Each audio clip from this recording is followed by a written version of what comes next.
Yeah, Presley. Yes, Commander? Speak freely, Presley. I want to know if you have a problem with non-humans. I trust you, Commander. If you think they belong here, then so do I. How did you end up assigned to the Normandy? I signed up with the Alliance as a navigator right out of school, following in my grandfather's footsteps, I guess. My first posting was on the Agincourt. We were one of the first reinforcements to arrive at Elysium after the Blitz hit. Those raiders were no match for an Alliance frigate. Of course, the only reason the colony was still standing was because of you, Commander. I can't believe you held out as long as you did. How'd you end up on the Normandy? I got my officer's commission after Elysium.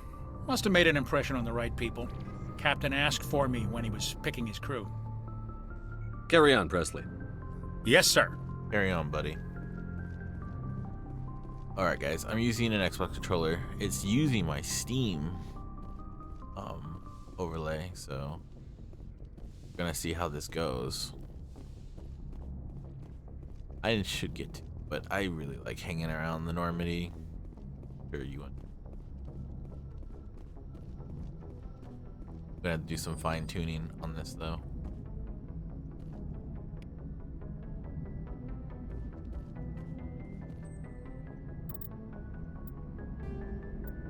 Never left.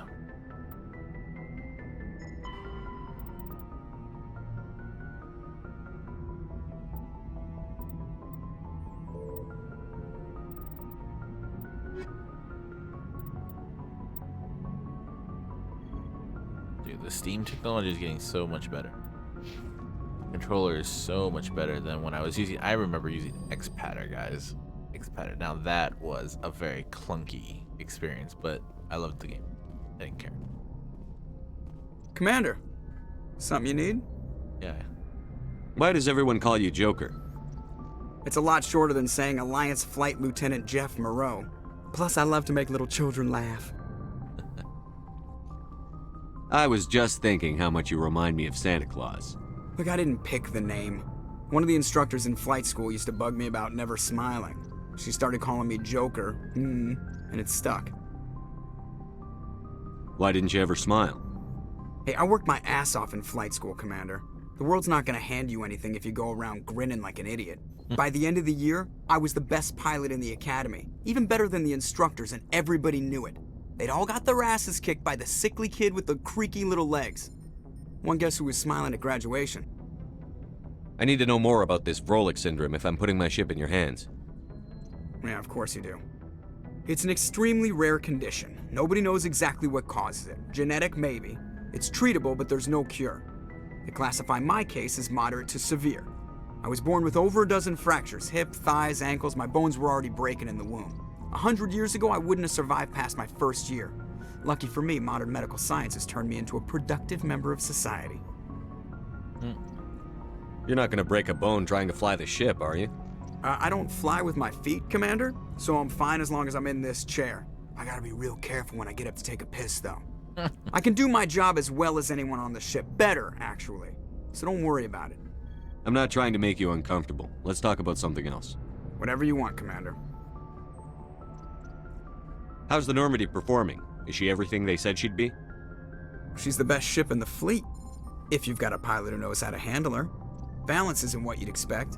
Takes a while to get used to that oversized drive core we got stuffed in the back, and her power can sneak up on you if you're not careful. The Normandy's probably too much ship for your average Alliance pilot, Commander. Lucky for you, I'm anything but average. How'd you end up joining the Alliance? Look, if you're looking for an inspirational tale of the crippled kid overcoming impossible odds, you're gonna be disappointed. My mother was a civilian contractor working for the Alliance. I basically grew up on the Arcturus station back when they were building up the fleets. Spend all that time around Alliance ships, there's a good chance you'll end up going to the Academy. I have to go. All right, see you. I love Joker, he's funny.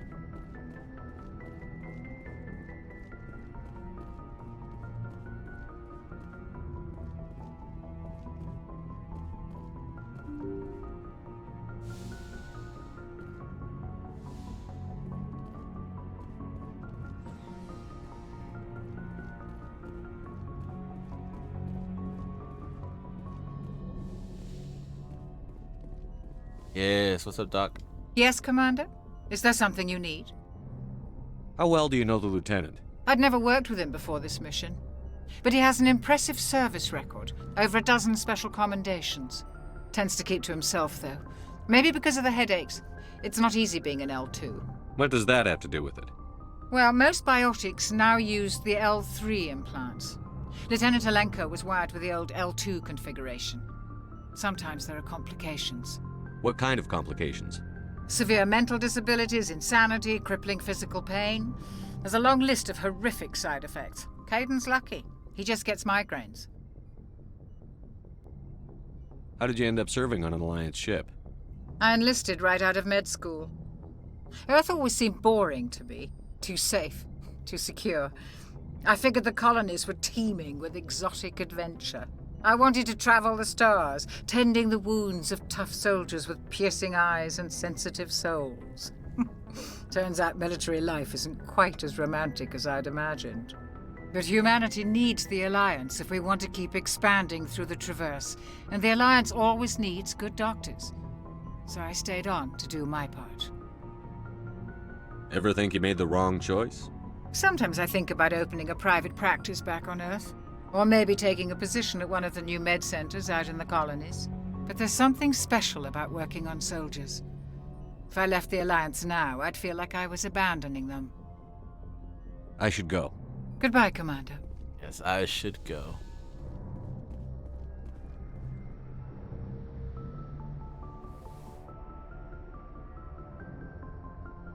I get the feeling you want to ask me something, Commander.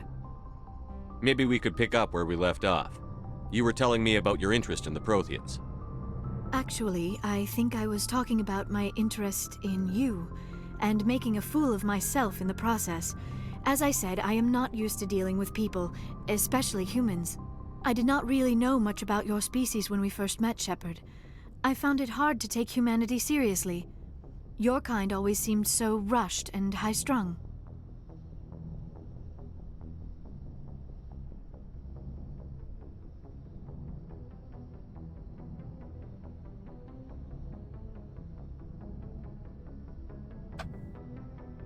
We don't have the luxury of time. An Asari can live for 1,000 years. We're lucky if we hit 150. That is true. At first I thought that was a weakness of your species.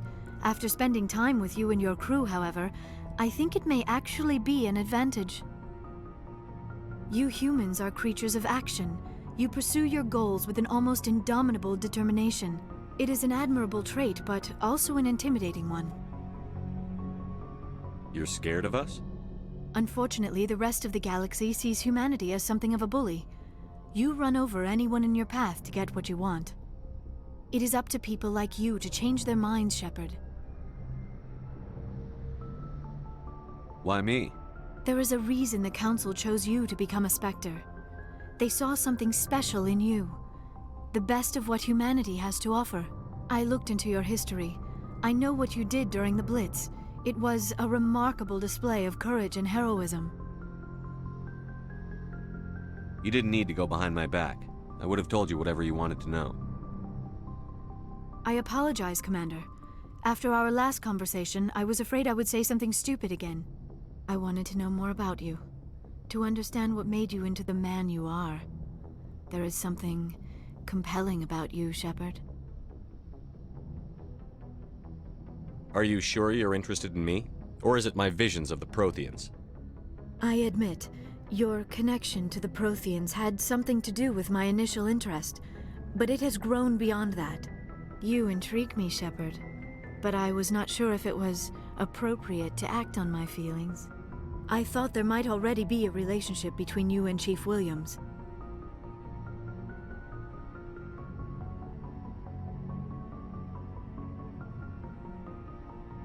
My relationships are none of your business.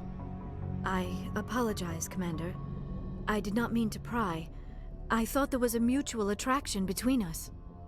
Obviously, I do not know as much about human relationships as I thought. I didn't realize how quick this was. Liara, okay, we gotta talk a little about this. Right, so this playthrough, which I plan to keep playing, honestly, I'm not going to commit to one or two. Knowing me, I just keep playing these games. This is why it's on the All Times list, because I just keep playing them. I get the bug, I come back, I play. So, with that being said, I will have plenty of time to come back and romance Liara. Now, this is a tough question. Why is it a tough question? Because, yeah, I've played this game hundreds of hours and I'm still not done. Okay, to the point. The point is, if I romance someone from the first game, okay, and I stay with them, there's bonus content between them. Third game. Now, where I got, where I left off before before I became a streamer, blah blah blah. I think I only did it once. I only romanced. I don't even know if I did that completely. Ashley. I don't know, but yeah. So it's kind of funny if I say, "Hey, I'm attracted to you too," then I could kind of sort that out. But I don't know if I want to be with Liara this time, because this is me. This is not anyone else. So, because normally, play other characters, but I don't know enough. I just want to be friends. You're way. Oh my god, man, so abrupt. Sorry, Liara. Want to be friends, but you're so forward, so it's so nice. It's like, he's like, I thought there was something between you and Ashley. Ashley was cool. We enjoyed that romance back in the day. Pounce did. But want to go with Liara. Everyone says Liara is amazing. I still haven't done it. Just make a move on her. That's cute. He's like, just do it. Do it. Great, Pounce. Is that the tail flip of like, just do it too? Then you can break people's hearts too. Okay. All right. Enough talk. You really is about Liara.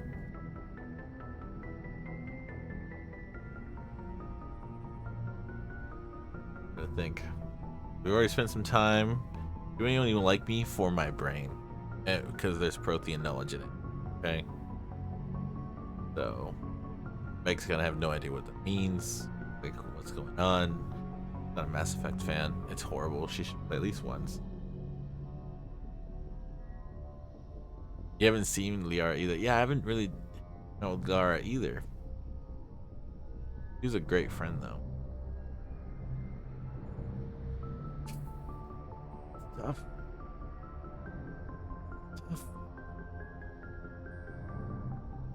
It's tough because I haven't seen it either. This might be the time, but me personally, do I want to end up with someone like Liara? Do I? Because like I was thinking, another character number 2 I might go after.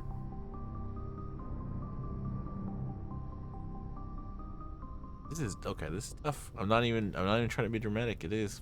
It's like I'm thinking about the whole game. This is one of my favorite parts of the game. When you play it, you want to go back through. Decisions are heavier. Way heavier.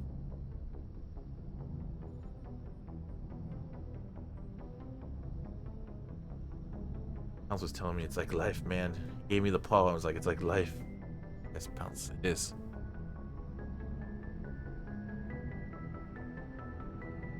Oh no, I know, dude.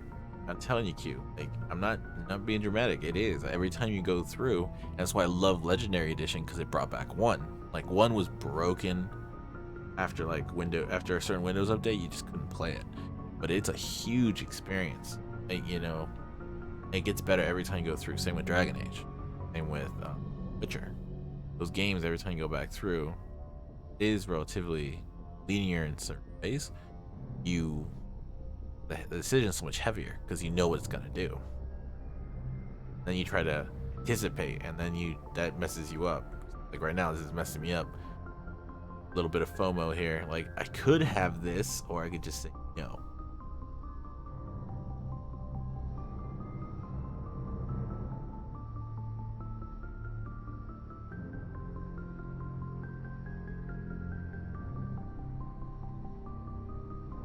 Making fun of it.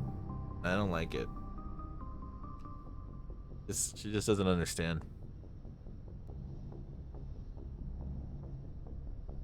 That's what should we do, buddy? We go after Ashley. Go after Liara.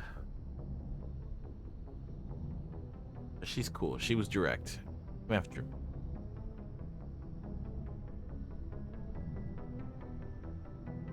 Why not?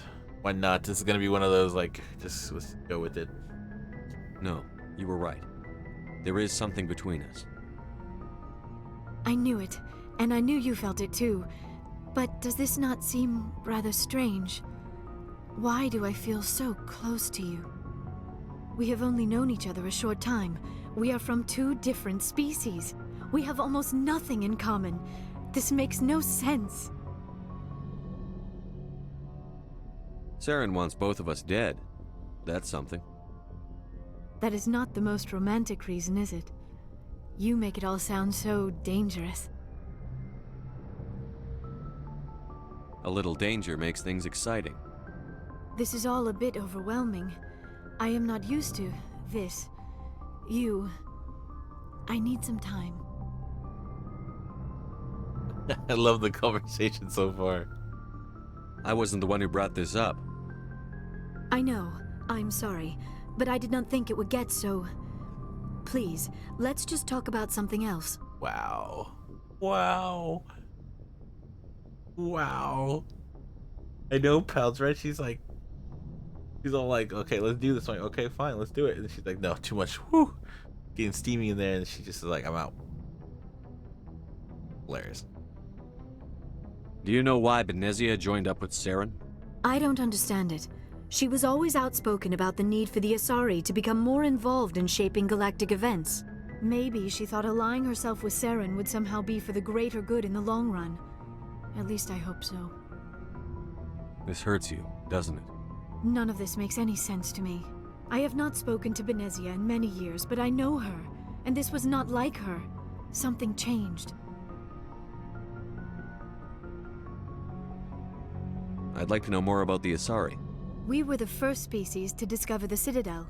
We were instrumental in forming the Council, and we always strive to be the voice of peaceful cooperation in galactic disputes. My people believe we are all part of a single galactic community. Each species contributes something to the greater whole. Although we seek to understand other species, it seems few of them seek to understand us. The galaxy is filled with rumors and misinformation about my people. Like what? Most of the inaccuracies are centered around our mating rituals. My species is monogendered. Male and female have no real meaning for us. We still require a partner to reproduce. This second parent, however, may be of any species and any gender. How is that possible? I don't understand. Your species can mate with anyone? Mating is not quite the proper term, not as you understand it. Physical contact may or may not be involved, but it is not an essential element of the union. The true connection is mental. Our physiology allows us to meld with other beings. We can touch the very depths of their minds. We explore the genetic memory of their species. We share the most basic elements of their individual and racial identities. We then pass these traits on to our daughters. It is how we learn to grow as a species and how we develop a greater understanding of other races. What happens to your partner after the union? Every relationship is different. Some unions are a single encounter with both parents parting ways afterwards. Others can be more long-term. Sometimes an Asari and her partner will stay together for many decades. Do you know who Matriarch Benezia chose as her partner? She rarely spoke of her partner. Though I know my father, if you want to use that term, was another Asari. Oh, that's interesting. Benezia never told you her partner's name? Union with our own kind is no longer common, not for the purposes of reproduction. Most Asari believe it weakens our species. Asari daughters inherit racial traits from the father species. If both parents are Asari, then nothing has been gained, or so conventional wisdom would hold. I am what is sometimes called a pureblood, though no Asari would ever be cruel enough to say the word to my face. It is a great insult among my people. It is possible Benezia's partner was embarrassed by their union. She may have been too ashamed to publicly acknowledge me as her offspring. Why agree to the union if she didn't want any children? I cannot answer that. This is all speculation on my part.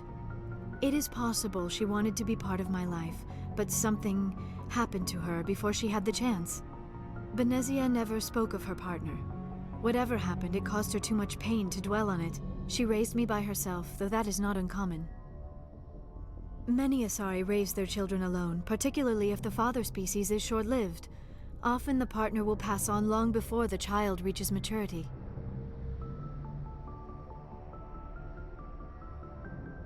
Come on, Shepard. She said she doesn't know. Do you know who Matriarch Benezia chose as her partner? She rarely spoke of her partner. Though I Just in know my case. father, if you want to use that term, was another Asari. I thought you always needed another species to serve as one of the parents. Think about it, Shepard. If we were not able to mate with our own species, we would have died out long before we ever mastered spaceflight and left our homeworld. Union with our own kind is no longer common, not for the purposes of reproduction. Most Asari believe it weakens our species. Asari daughters inherit racial traits from the father species. If both parents are Asari, then nothing has been gained, or so conventional wisdom would hold. I am what is sometimes called a pureblood, though no Asari would ever be cruel enough to say the word to my face. It is a great insult among my people. It is possible Benezia's partner was embarrassed by their union. She may have been too ashamed to publicly acknowledge me as her offspring. Maybe she wanted to meet you but couldn't. Something could have happened to her. Maybe she passed away. You might be right. I hope you are. But I have no way to know for sure. Benezia never spoke of her partner.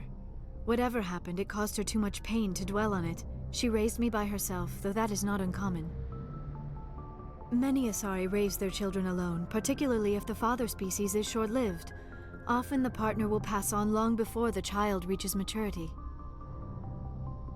I should go. Goodbye, Shepard.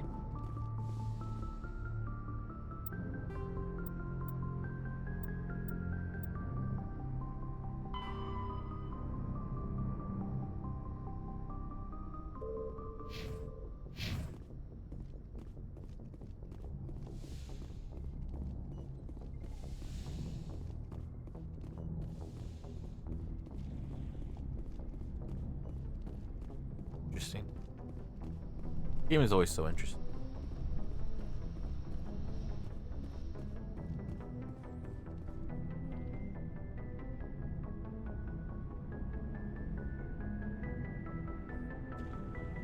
Anything you need, Commander? Just trying to get a sense of where the crew's at. Thoughts? Well, they know about the stonewalling you've had from the Council. Those communications are classified, Lieutenant. Yes, sir. But you know the Navy grapevine. They're on your side. They're pissed about the resistance we're getting, especially from our side. I'll have a better handle on all of it when my head stops hurting. Another L2 flare-up. Ever thought about going back under the knife? Maybe get an upgrade? No thanks, Commander. One slip and you can't remember your own name. The L2s spike higher anyway. My abilities would drop with pain-free L3s. And it'd be a cold day before I turn myself over to a Canadic subsidiary. Got a story there, Olenko? You know the records about the biotic training out on Jump Zero? They're all classified, because the Alliance made mistakes. After first contact, Canadics was set up to track Element Zero exposures and develop implants for humans. Once we had an embassy on the Citadel, Canadics could bring in experts instead of taking it slow.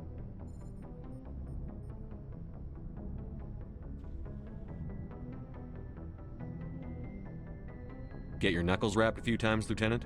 Yeah, you could say that. Our instructor was a Turian by the name of Commander Vernus. A real hard-ass.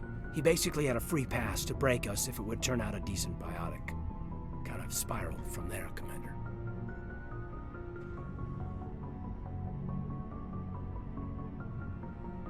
You're a hell of a biotic, though. You must have done something right. Well, I got to where I am because I took initiative. Good or bad, I own that. Pretty much despite kinetics. Anyway, this is ancient stuff. I walked it off a long time ago. I should get back to my duties, Commander. We're here to make history, not rehash it. What's your opinion on the last mission? Dr. Tassoni. Seems like a sweet girl. Easy on the eyes. I mean, if you like the bookish sort. Just remember, Lieutenant, I saw her first. Only by a few seconds, sir. We'll talk another time, Lieutenant. Commander? It's great. All of them are great. It's ridiculous. I gotta play 1,000 times.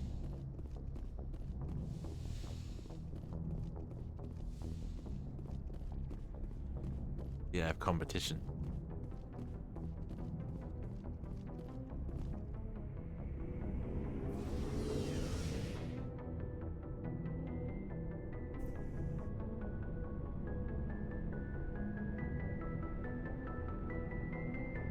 Love the shadow that slowly just, goes around.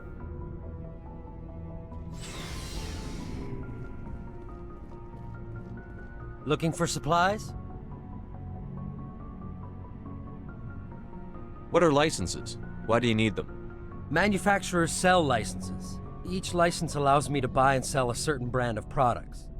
I already have several basic ones, but you'll need to buy more if you want me to bring in different brands. Many of the best licenses are hard to get, but they're well worth the cost if you can find them. Let's see what you've got. You bet, Commander.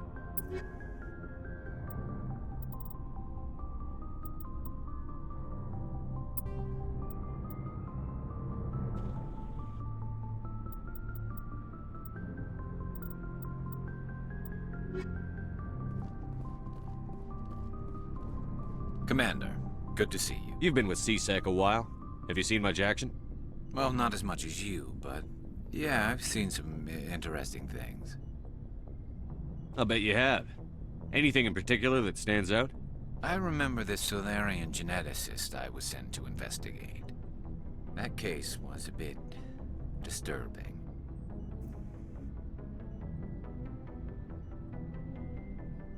What happened? Why were you investigating them? I was tasked with tracking black market trade on the Citadel. Most of it harmless, nothing I needed to pursue. But during the course of my investigation, I noticed an increase in the trade of body parts, organs mostly. We usually get a few of those, but not the numbers I was seeing. We weren't sure if there was a new black market lab or if some freak was harvesting organs from citizens. So what was it? Both, actually. But it took us a while to figure that out. So how did you figure out what was happening? First, we got a hold of a sample and ran DNA tests. The weird thing was, the match led us to a Turian who was still alive and was very convinced he'd never lost his liver. After a bit of digging, I discovered this Turian worked briefly for Dr. Salion, the geneticist. So I went to his lab hoping to find evidence of cloned organ development, but there was nothing. No Solarian hearts, no Turian livers, not one Krogan testicle. You're kidding, right? Why would anyone want Krogan testicles? Some Krogan believe that testicle transplants can increase their virility, counteract the effects of the genophage. It doesn't work, but that doesn't stop them from buying. They'll pay up to 10,000 credits each. That's 40,000 for a full set. Somebody's making a killing out there.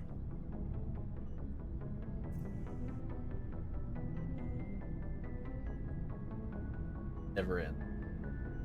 Giant move.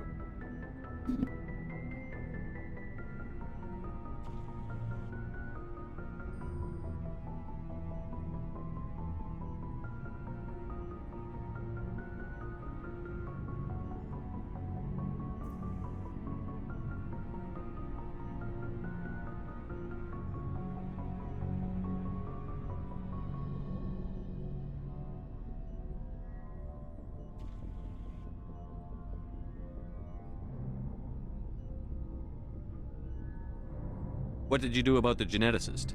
I brought in some of his employees for interrogation. to see if I could get them to talk. While I was interviewing one of them, I came across something suspicious.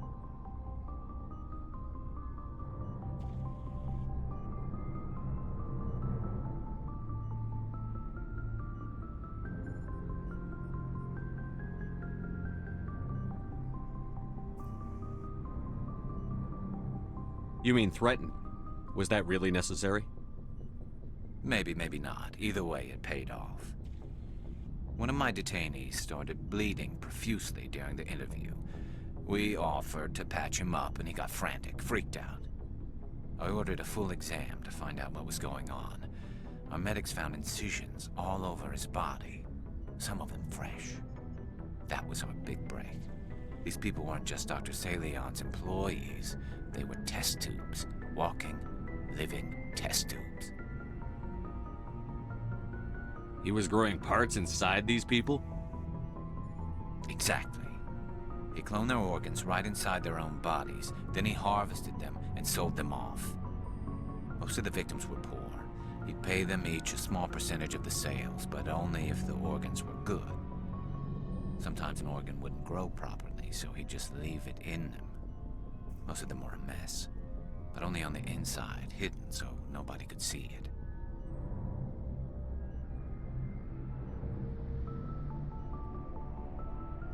I hope he got what he deserved. That's the worst part. We never caught him. Why not? What the hell happened? He ran, blew his lab, grabbed some of his employees, and headed for the nearest space dock. By the time I found out, his ship was already leaving. He threatened to kill his hostages if we tried to stop him. But you went after him anyway, right? I ordered Citadel Defense to shoot him down, but CSEC headquarters countermanded my order. They were worried about the hostages, worried about civilian casualties if the ship was destroyed so close to the Citadel. I told them those hostages were dead anyway. He just used them to make more organs, but they wouldn't listen.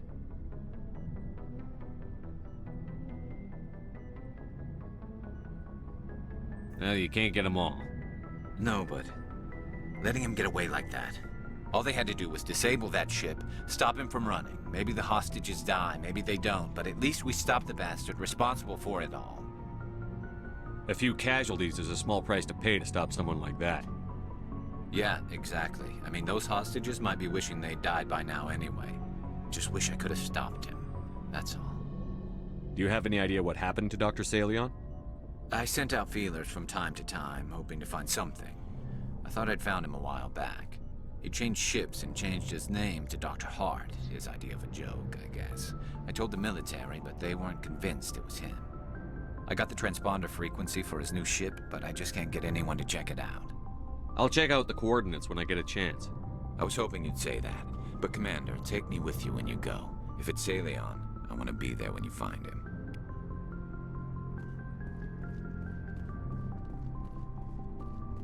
What do you want, Shepard? Why did you become a mercenary? Lots of reasons. Such as? Such as, I needed to get out of our system. I needed to eat. I needed to survive. Why not stay and help your people? I tried to help. That's why I had to leave. What happened? I was betrayed. I was head of a small tribe. We were trying to restore order after the war, but the other tribes were against us. They followed Jared, one of the few warlords who survived the war with the Turians. But he was old, and so were his ideas. He wanted to continue the war. He wanted us to fight. Turians, Solarians, each other. It didn't matter who, as long as we were fighting. What did you want? I just wanted Jared to shut up, to stop his ranting. I wanted him to stop leading the tribes astray. But he couldn't understand how much things had changed. We didn't have the numbers to go to war. Even if we did, the genophage made sure we couldn't replenish our numbers fast enough. I told them all to forget about war. We needed to focus on breeding, at least for one generation. And for a while, we were getting through. Some of the tribes started coming around. I take it the warlord didn't appreciate that. No, he didn't. He arranged a crush with the tribes, a meeting on neutral ground. He wanted to talk. We met at the Hollows, near the graves of our ancestors. The skulls of our dead laid bare to remind us where we come from and where we all go. It's as sacred as any Krogan place can be.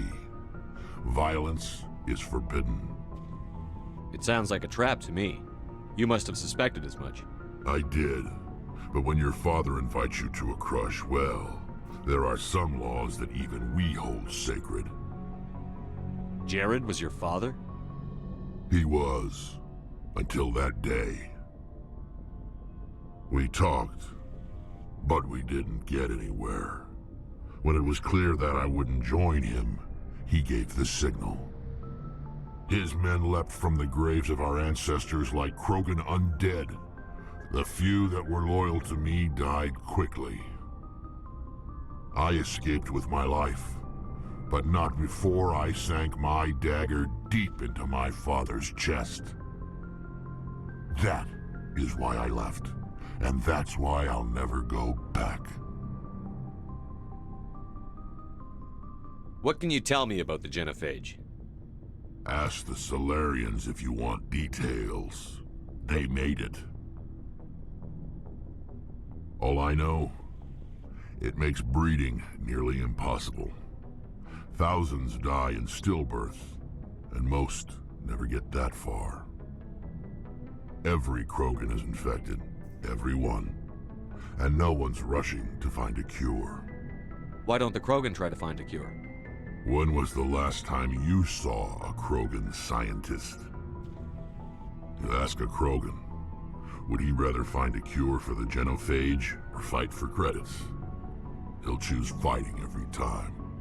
It's just who we are, Shepard. I can't change that. Nobody can. Are your people really dying? We're sure not getting any stronger. We're too spread out. None of us are interested in staying in our own system. Lots of species have left their homes and prospered. But they go to colonize new worlds. We're not settlers. We're warriors. We want to fight. So we leave. Hire ourselves out. And most of us never go back. You must have family other than your father. Don't you miss them? You trying to make me cry, Shepard?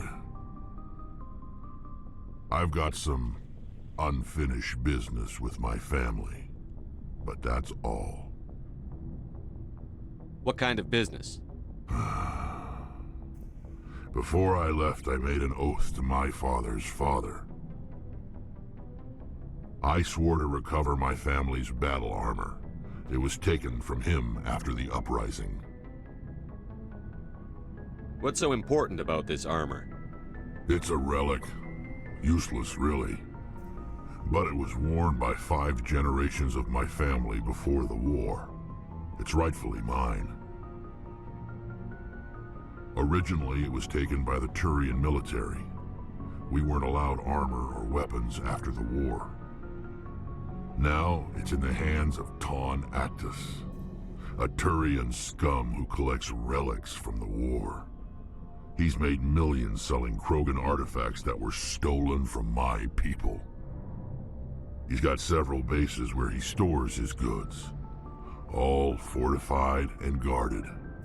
I just don't know which base has my family's armor. Just tell me where to start looking. I'll upload the data to your nav system. But Commander, I want to be there when you find him. So long, Rex. Shepard.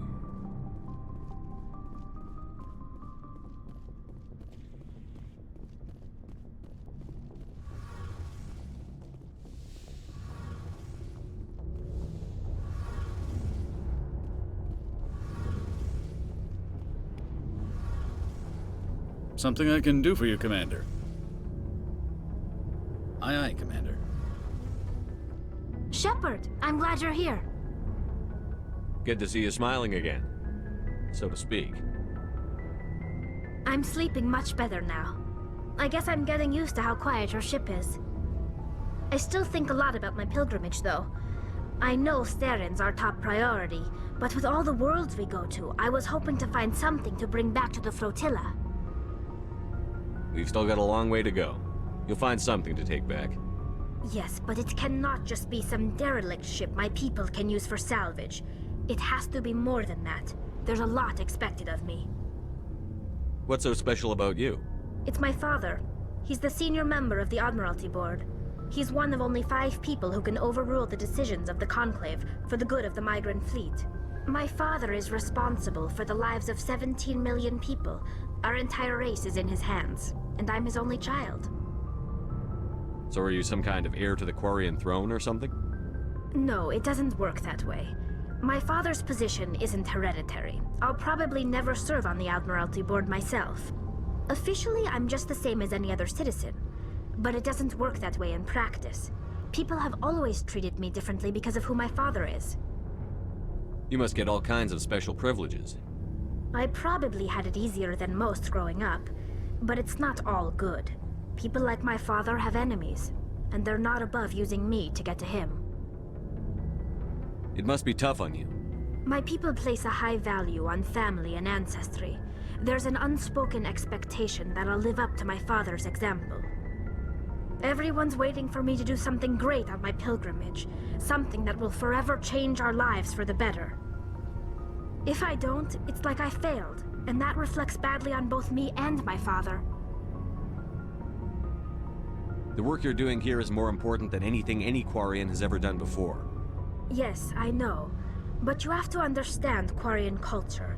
We're a very insular society.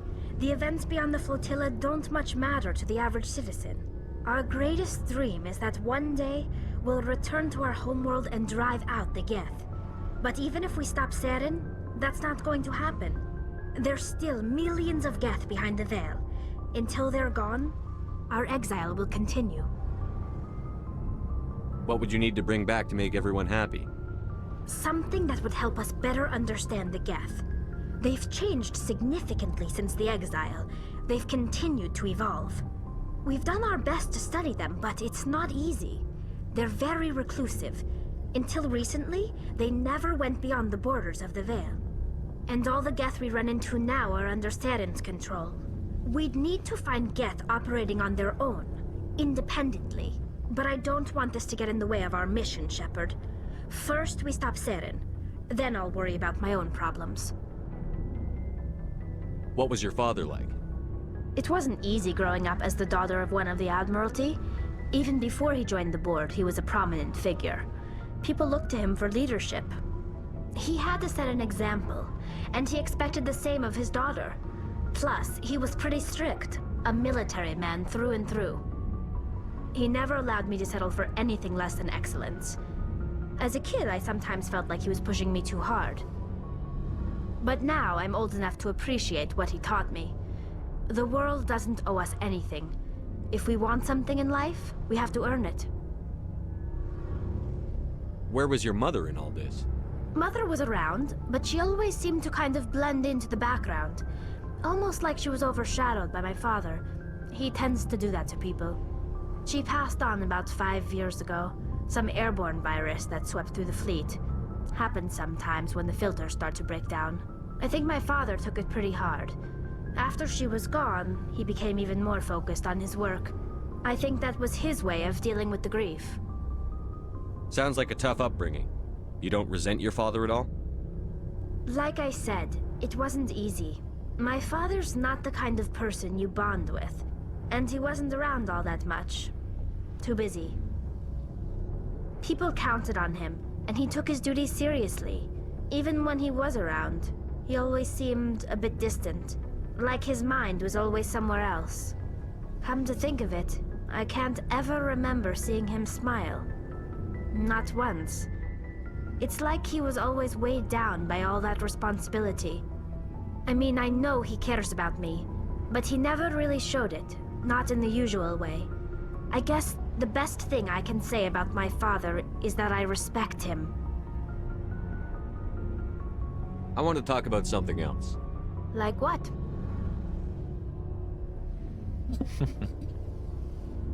No, Meg, I haven't romanced her either. This is why it was so exciting when Legendary Edition was announced, because there's a lot of really great stories, and like I said further with Ara, if you romance someone from here and keep that romance all the way forward, there's a lot. So I'm really excited to go back here so I can, you know, get the full romance story with Tally. This is Tally. She seems cool though. Yeah, I know. This is Q's wife, basically. Q loves Tally. Loves her. She's hilarious. I really like Tally too. But no, I've never romanced her, never romanced Liara. Haven't romanced Kaden either. I was in the middle of that one too. Like, that's how crazy it is. I want to know all the stories, so I'll just I'll play a character to romance each person. She is cool. She's very cool. I'm always in support of characters who can joke. Oh, you're in for a good time. There's so many great characters. That's what makes this game kind of overwhelming. Every character, I can't think of one character I dislike. Actually, that's not true. There is one in number 2 that I was just like, why? That's one character out of 3 games. Bunny's on your shoulder. That's funny. I want to know more about the pilgrimage. When my people reach maturity, we leave our birth ships and seek acceptance with a new crew. It's necessary to maintain genetic diversity among the fleet. But no ship wants to accept someone who will be a burden on them. So, to prove our worth, we embark on a pilgrimage. We set out alone, leaving the flotilla and our families behind us. We only return once we have found something of value we can bring back to the fleet. This is presented as a gift to the captain of the respective ship we wish to join. If the gift is accepted, we are welcomed into the crew. I can't believe they just send you off alone. It's not like they just cast us out. Before we leave, we are given lessons in how to survive outside the flotilla, and given gifts to help us on our journey. We also receive implants to fight off sickness and disease. Generations of living in an isolated and highly controlled environment have left our immune systems weaker than most. By the time we leave the fleet, we are well equipped for the pilgrimage. This is a rite of passage for all Quarians. If it were dangerous, our numbers would suffer. Virtually every pilgrimage ends with a triumphant return and the ritual presentation of the gift to one of the fleet's captains. Oh, dude, Meg, you really, like, her race is tragedy, a complicated matter. That's probably the best way I can put it without spoilers. It is very complicated, but it's very good. Can a captain choose to reject the gift? That doesn't happen often. Most captains are eager to increase the size of their crew. It increases their own standing in our society. Even when a gift is not particularly valuable, the captain usually accepts it out of a sense of tradition. However, there is a stigma to presenting a substandard gift. It's not the best way to make a good impression on a new community. Most pilgrims don't return until they find something worthwhile. I want to talk about something else. Like what? I want to know more about the Geth. I doubt I can tell you anything you don't already know. It's been almost 3 centuries since they drove my people into exile. All I know is the story of their origins. What they were when we created them, and how they turned on us. Interesting. The Geth were originally created to serve as an automated manual labor force. Initially, their intelligence was as limited as any VI. Over time, we made small modifications to their programming to allow them to perform more varied and complex tasks, bringing them closer and closer to true AI status. How come the Council didn't step in and stop you? This wasn't true AI research. We may have been skirting the bounds of the law, but we never did anything that was actually illegal. The changes were so insignificant, so gradual, that we were able to control them. Or so we thought. But one thing we underestimated was the power of the neural network. A million Geth thinking simultaneously created an inherently unstable matrix. What made them rebel? As we built more and more Geth, their effective intelligence became more sophisticated, more abstract. One day, a Geth began to ask its Quarian overseer questions about the nature of its existence. Am I alive? Why am I here? What is my purpose? As you can imagine, this caused a near panic among my people. What did you do? It was inevitable the newly sentient Geth would rebel against their situation. We knew they would rise up against us, so we acted first. A general order went out across all Quarian-controlled systems to permanently deactivate all Geth. The Geth responded to this order violently. Oh, I bet.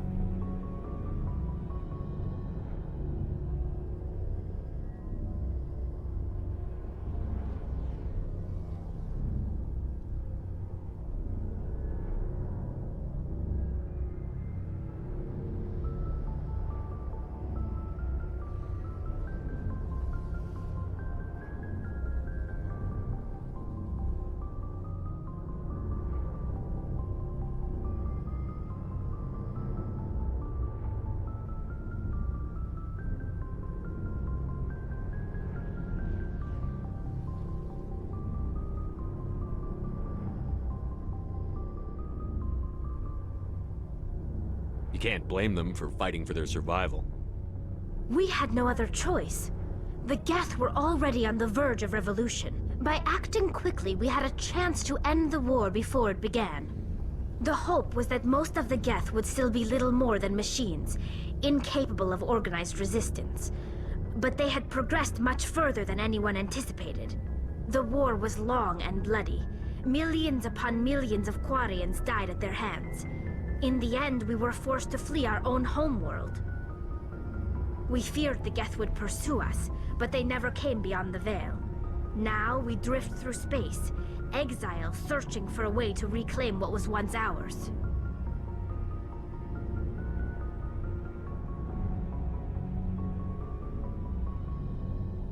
You got what you deserved. We made a mistake when we created the Geth in the first place. But we did not make a mistake when we went to war against them. If we had not acted, they would have wiped us out. They're a synthetic life form. They have no use for organics. None. Why do you think they cut themselves off from the rest of the galaxy? Why do you think they've killed every organic being who's ever tried to contact them?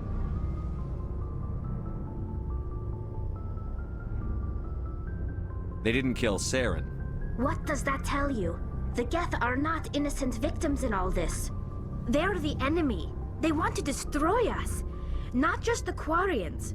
All organic life. That's why they've joined up with Saren. And that's why we have to stop him. I agree. Tell me about your people. Our lives aren't easy. Resources are scarce, and we are constantly on the move. Everything we do must in some way contribute to the continuation of the migrant fleet. There are 17 million Quarians in the flotilla, and each of us relies on the others for survival. The bonds among my people are strong. Unfortunately, we have had to surrender many of the freedoms and civil liberties other species take for granted. What kind of freedoms? Well, it's illegal for parents to have more than one child. If our population grows too much, it would strain our resources to their breaking point. Of course, we also can't allow our numbers to become too few. If our population is in decline, the rule against single births is temporarily repealed. In extreme cases of population decline, incentives are even offered to encourage multiple births, though the Conclave hasn't had to take such measures in nearly a century. That's your government. The Conclave is our civilian branch of government. Each ship can elect a representative to serve on the Conclave and make decisions that affect the fleet as a whole. On matters that affect an individual ship, however, the captain has the final say. It's a tradition that dates back to the early days, when the fleet was governed by martial law. Fortunately, most captains nowadays are smart enough to have an elected council from their crew to give them advice and guidance. So the ultimate power rests with elected officials. In practice, the Conclave and the respective council for each ship tend to set the rules that govern our daily lives. But in theory, we are still under military jurisdiction. The 5 top-ranking military officials in the fleet serve on the Admiralty Board. These 5 have the power to overrule any decision by the Conclave in case of emergency. To do so requires unanimous agreement among the Admiralty, and they can only do this once. After that, the entire board must resign their posts. It's a safeguard that served us well. In nearly 3 centuries, the Admiralty Board has only overruled the Conclave 4 times. I should go. See you later. Over it. So we have missions, we have more intel, we have a lot. Oh, that's right, I have not talked to Ashley. That's right. Forgot to talk to Ashley. Oh, before I go, you said you're serving with Commander Shepard now? We saw him on the news here. He's cute. Later, sis. Tell me you didn't hear that. Afraid I did. Oh, shoot me now. One of my sisters. That's Sarah, the youngest. Surprised to see you here, sir. Thought you'd be chatting up, what's her name? Tassoni? Liara, why would you think that? Scuttlebutt says you got a bit of a thing for her. I could understand why. The crew's off limits with the regs against fraternization. And at least she looks like a woman.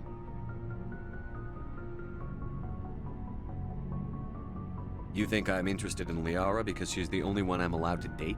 So you are interested in her? Of course, it could be politics. Alien diplomat's daughter, us under orders to make nice with the bug-eyed monsters. What's up? You didn't come by to eavesdrop on Family Mail. Your family seems to be important to you. Yeah, we've always been close. Me and my sisters especially. With Dad on duty so much, I had to help Mom raise them.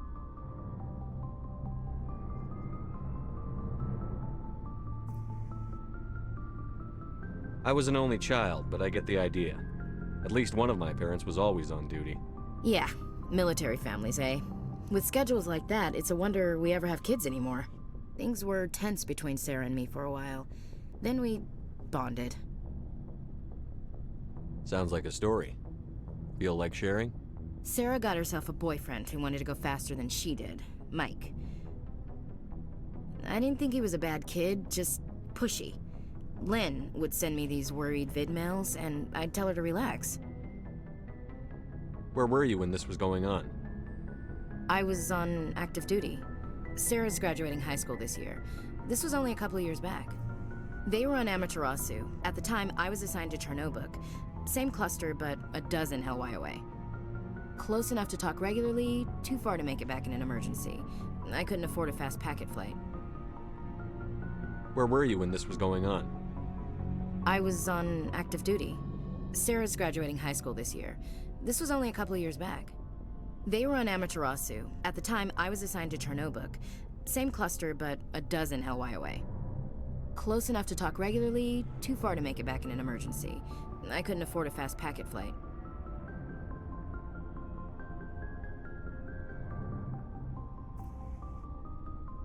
Sounds like that situation didn't last. Mike thought they'd go for a romantic walk in the woods, because he figured it was past time they did the deed. She levered Mike face first into a tree and left. Didn't have a scratch on her. Good thing Mom and Dad had us all learn some kind of self-defense. I took emergency leave and walked Sarah to school for a few days.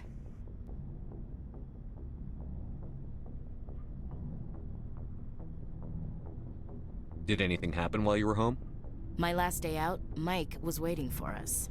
Sarah had told her friends, so everyone at school knew what he did. He wasn't happy. I wanted to snap him in half, but Sarah gave me this look, this let me handle it, I need to do this alone look. She kept her cool, God bless her, as he screamed in her face. She just let him vent. Then he tried to punch her. I swear, she just flowed around him. Next thing I knew, he's face down on the sidewalk and there's blood everywhere.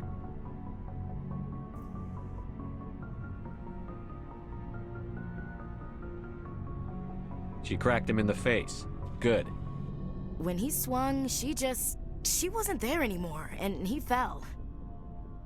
She helped him stop the bleeding and had me call an ambulance. She told the paramedics he fell. Before they took him to the hospital, Mike touched Sarah's arm. I thought he was gonna end up on the ground again. But he hung his head, whispered, "I'm sorry," and started crying. And she hugged him. The Williams women are a decisive bunch, Commander. We do things when we're ready. Not before, not after. Where was your father during this? Wasn't your family stationed near him? Dad always wanted to serve in space, but he wanted us to have real ground under our feet. He'd say, space is beautiful, but you can't raise a family there. I cannot rest from travel. I will drink life to the lees. All times I have enjoyed greatly, have suffered greatly, both with those that loved me and alone. For always roaming with a hungry heart, much have I seen and known, cities of men and manners, climates, councils, governments.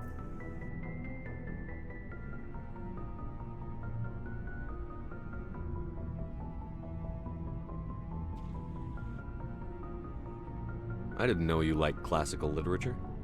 Ulysses was my dad's favorite poem. Every time he shipped out, he recorded me reading it. He had a dozen versions when he retired.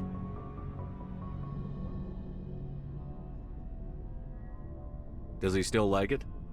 I sure hope so. I read it to his grave every time I go home. Dad passed on a few years back. He's probably still watching, though. So behave. You mean from wherever we go after death? Dead on, Skipper. He's with God now. That's not a problem with you, is it? That I believe in God?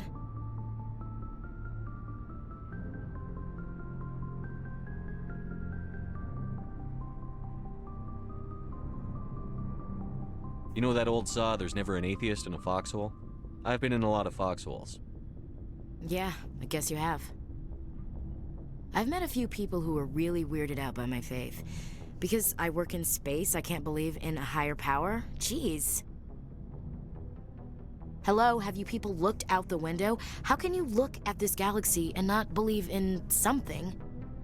I should get back to my duties. Didn't mean to take up so much of your time. What's your opinion on the last mission?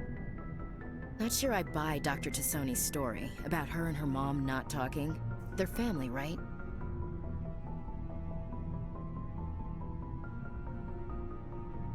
I'm not sure I believe it either.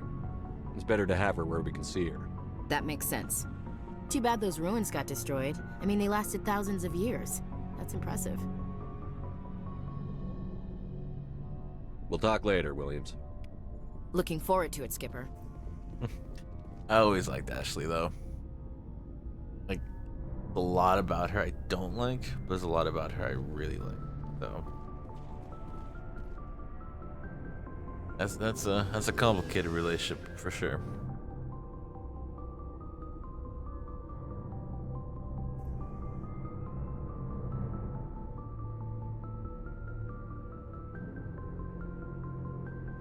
I like all the characters. Like I said, there's only one character that I didn't like very much. I don't really like. But that character is not in this game. You won't get to see it.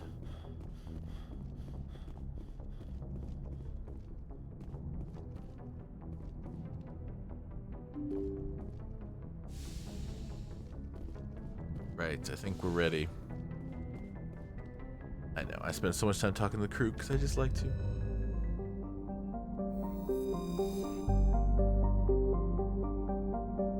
We got some goodness.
Almost food time. Awesome.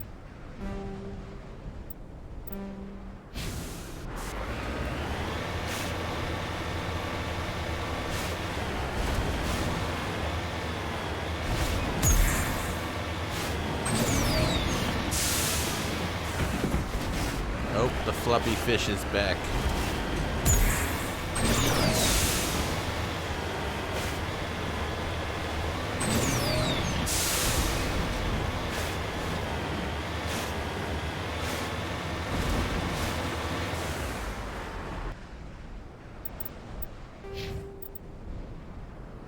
Sony. Okay.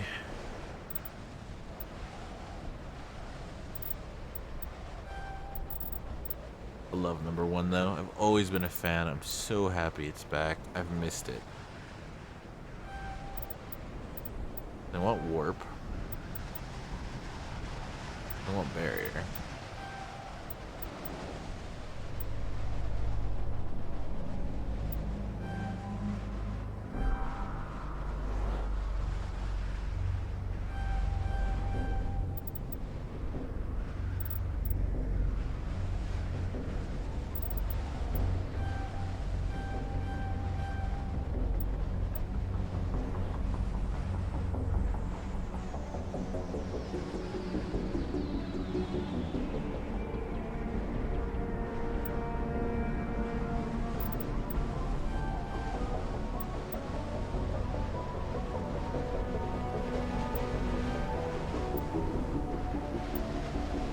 Stasis all the way.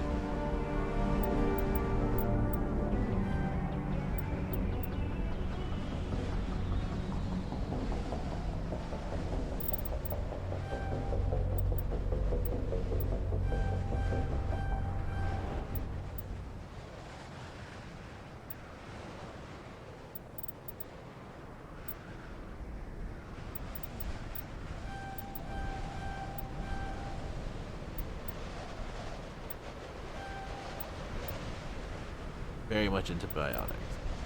Get more.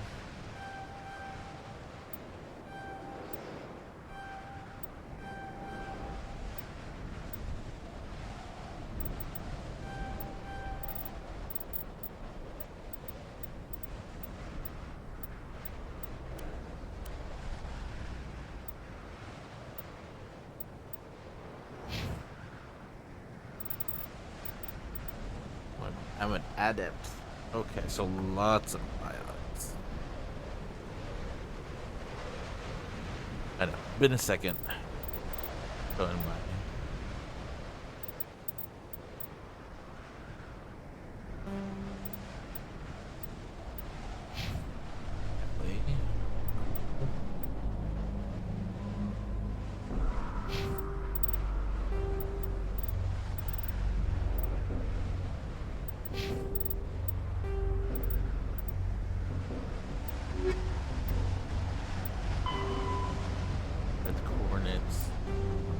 Rex's family.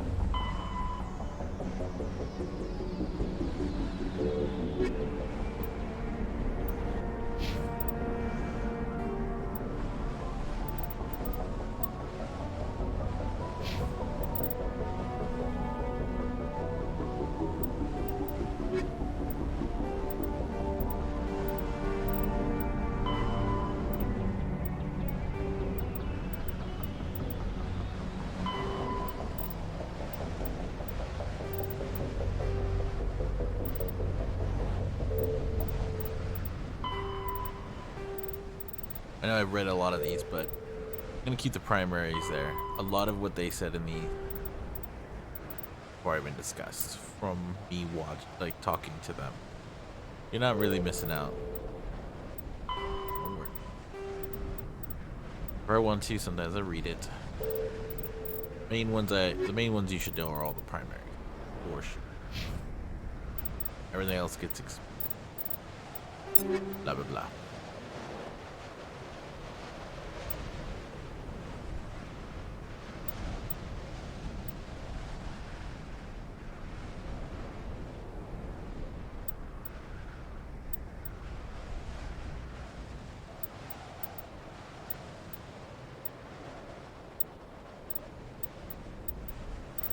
Answer ones, not so much.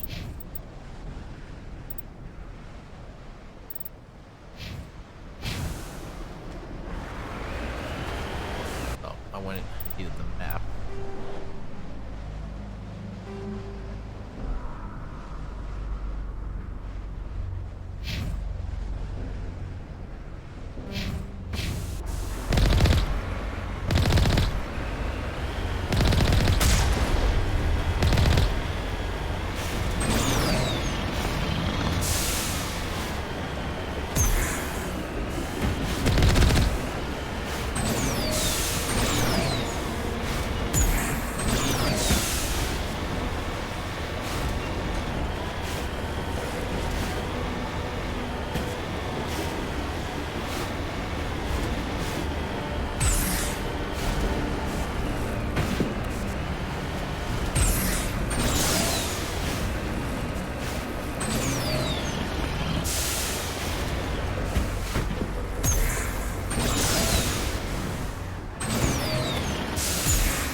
Floppy fish never changes.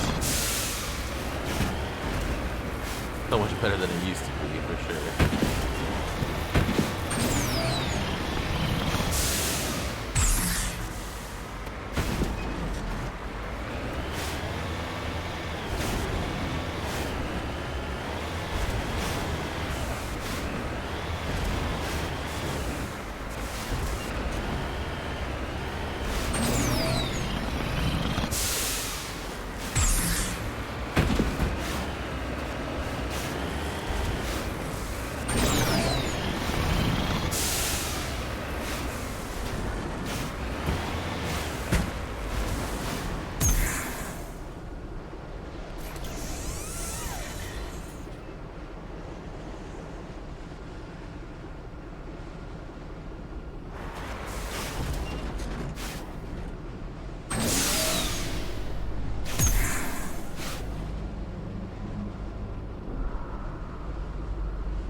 Now here comes the part.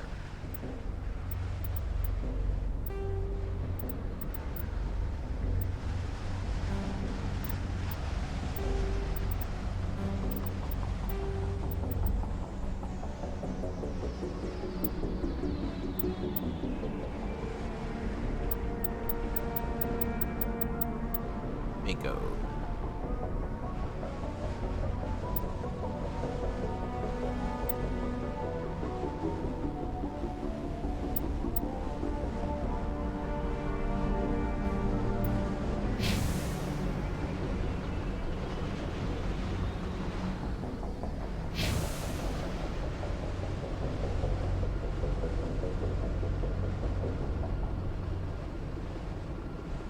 Moving out.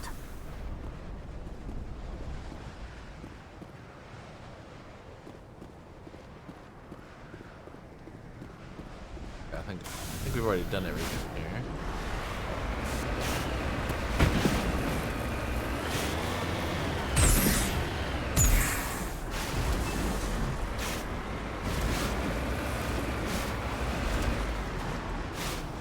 On my way.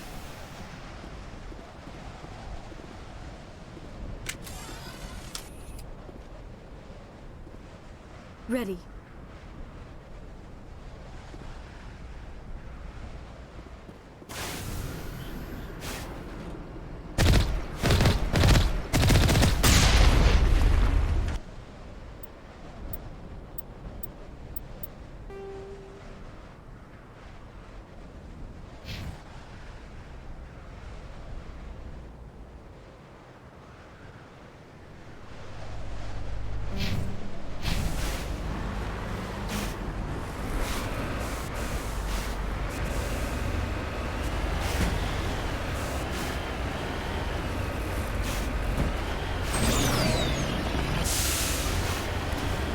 Nice. Nice, man.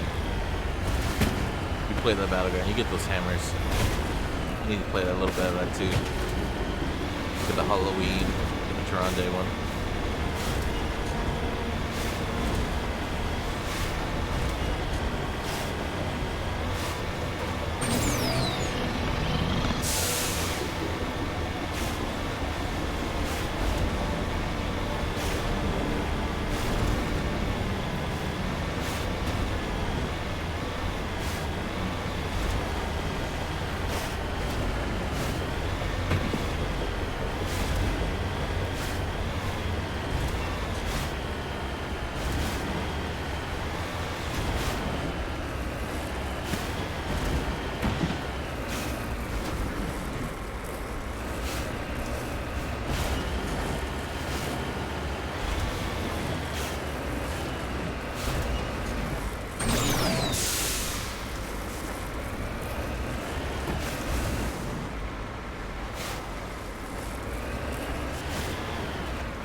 I think I'm done with this planet.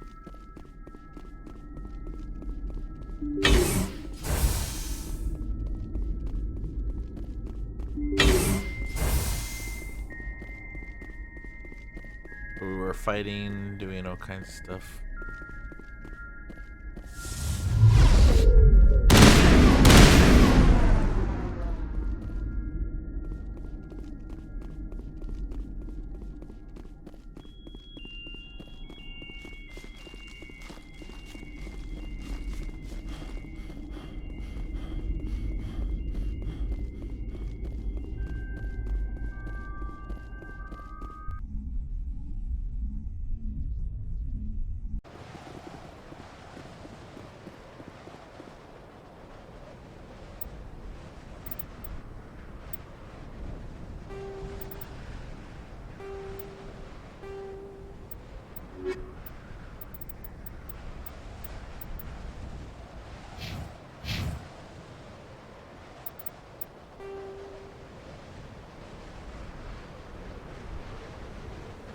Syndicate hideout.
Okay, let's just do this.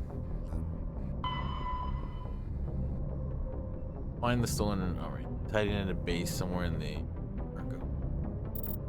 Okay,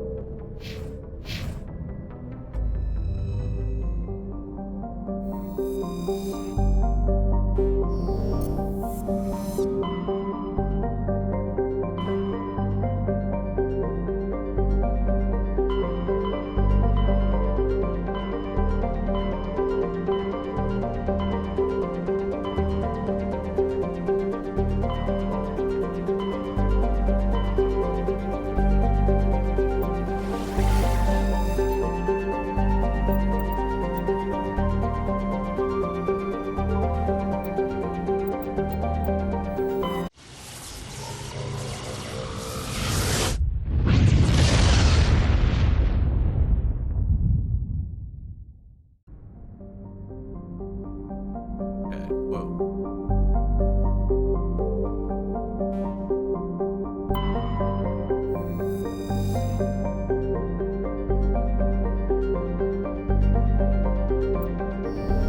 Okay, not in there.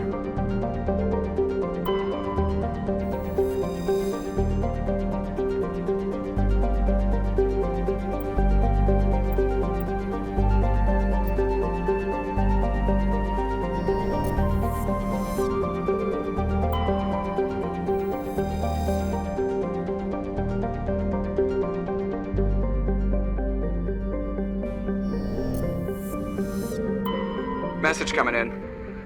Patching it through. General distress call. Sacred Angel medical transport. Critical system failure. Losing power. Emergency landing. Argos. Communications failing. Life support and emergency transponder. Won't last. Please hurry. Okay. Let's see what we're dealing with before we land there.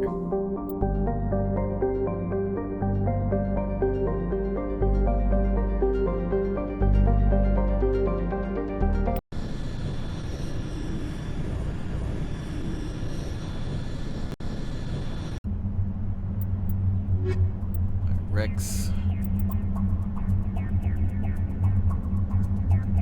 The medical thing.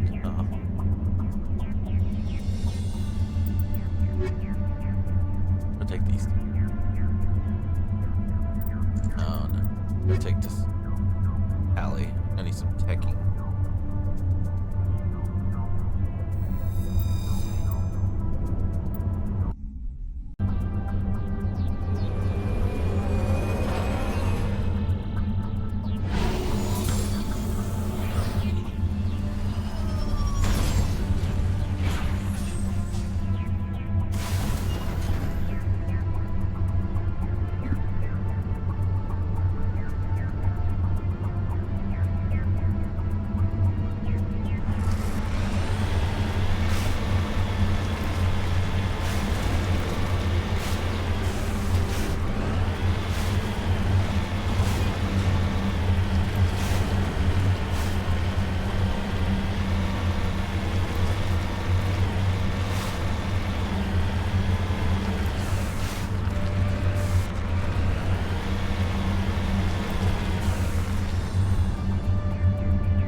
I'll follow.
Redeploying.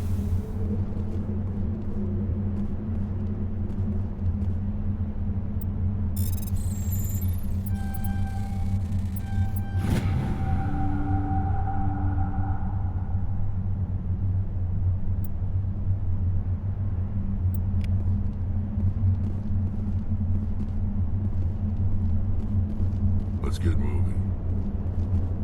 I'm right here.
looks like the signal's coming from that wreckage. Careful, Shepard. I've got a bad feeling about this.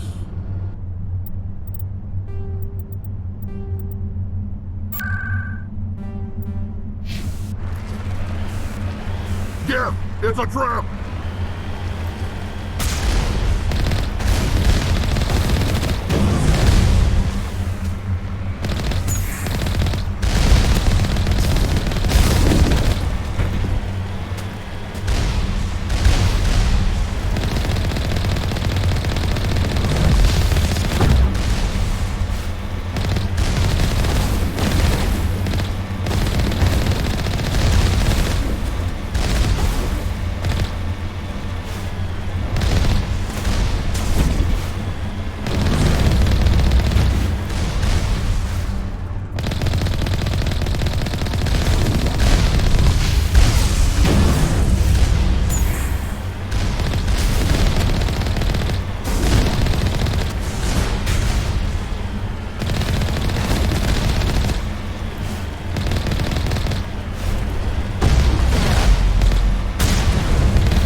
Out.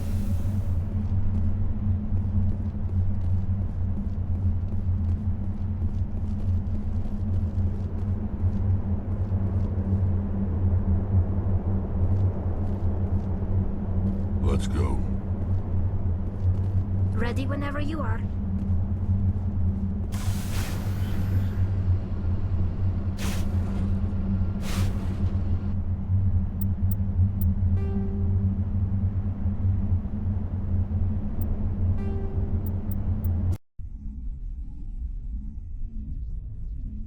Hey, congrats, Meg. Got number 1. Number 5.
Whoa. That... Okay, weird. Very weird.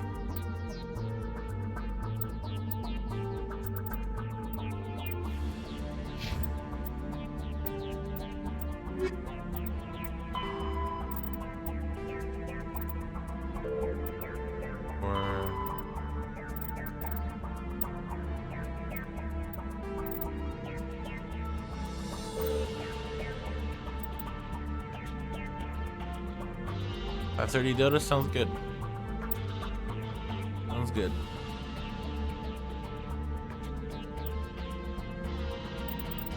Well, in that case, then I'm gonna eat after this planet.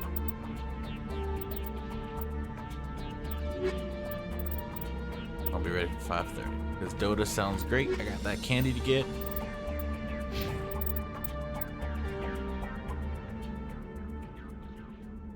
Next one.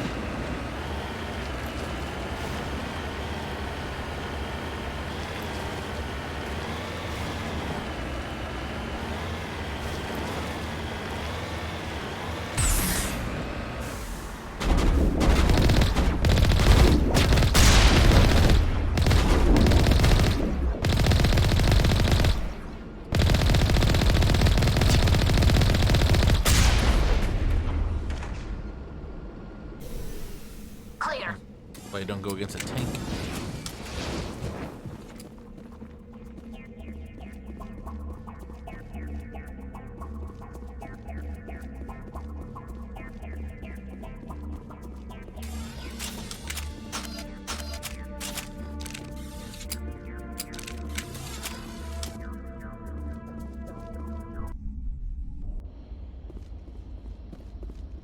This is the place. My armor's here somewhere. Alright, Rex. Place, huh?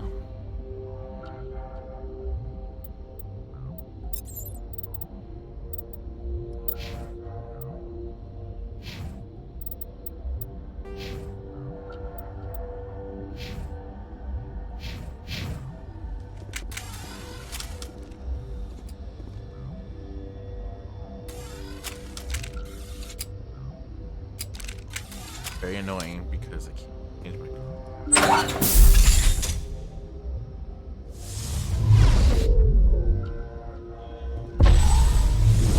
lift. Okay, so this is all this thing.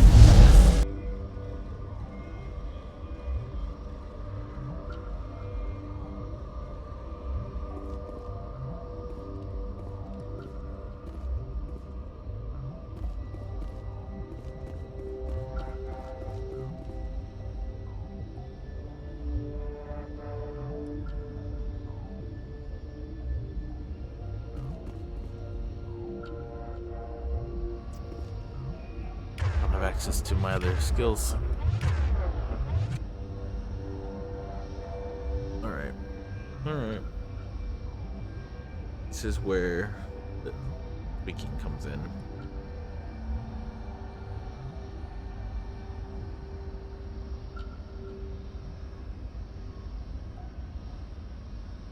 Overlay should be.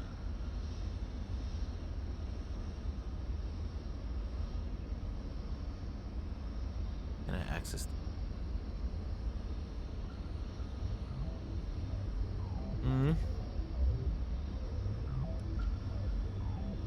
Anti.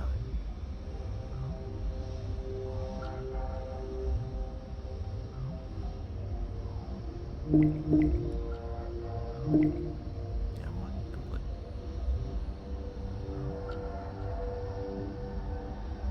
I know I made a Mass Effect 2 on it. See it.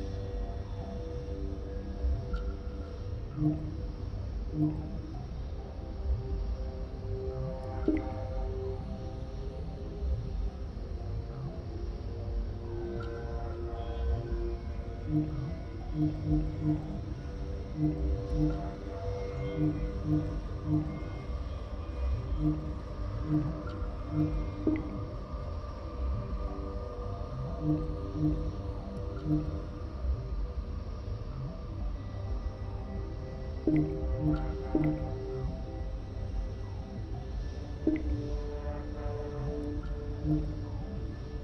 it's gonna be a bit. Okay, you know what? We're gonna do it 3 skills. I'm gonna come back to this. Still weird with the legendary gen for sure.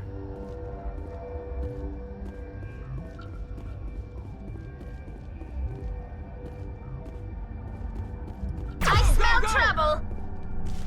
Hold the line!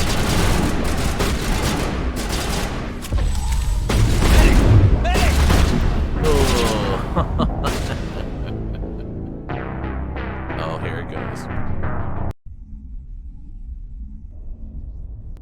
Wow, they had pumpkin cheesecake? Definitely. This is the place.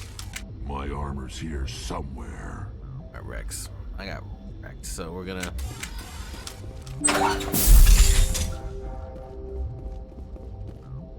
Gotta keep him away.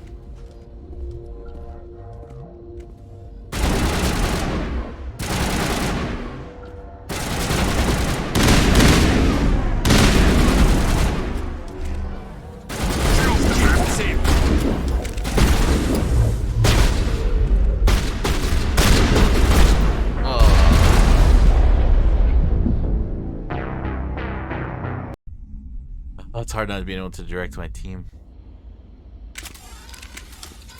This is the place. My armor's here somewhere. I do it, Rex, don't you worry.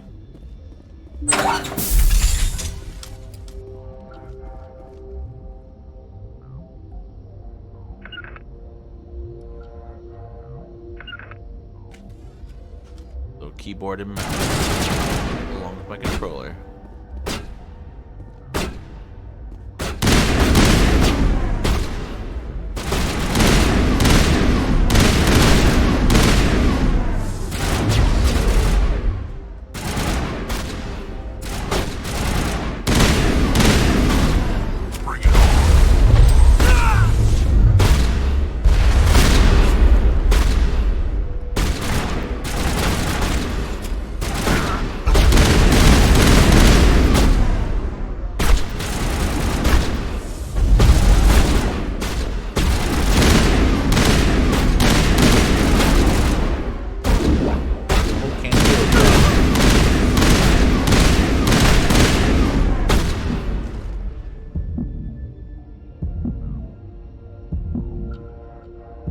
Oh, he got me. Oh yeah, they're tanky.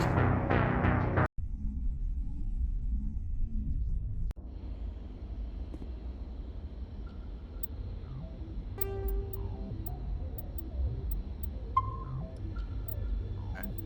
Definitely need to go mess with this. But we will do this later. I need to eat because Dota is coming, but oh, so good to be back. So good to be back. I will get it perfect, guys. Don't you worry. We'll get it all perfect.